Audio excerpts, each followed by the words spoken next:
Hi, my name is Noriz, and here are my thoughts about information and communication technology for development as a Zillennial.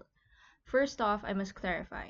I was born in 2001, a year when nothing globally significant happened, and I was very consistently referred to as a millennial as late as 2020, when apparently everyone turned to find me born in the transition years between generations and punted me in Gen Z because my birth year starts with a 2.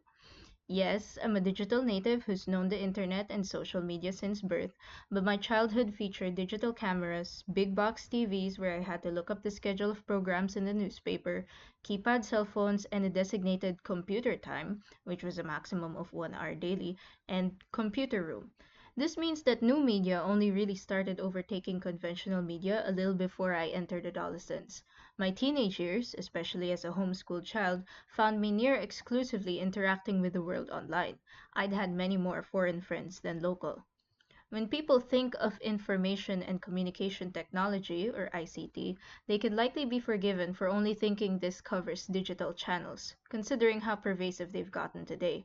For many, we have the entire world at our fingertips basically 24/7, accessible through internet connected mobile devices.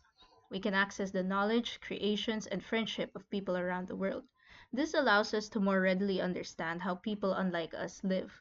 But the catch here is that countries experiencing poverty are also much more likely to have poor ICT resources. What can someone from my generation do to help?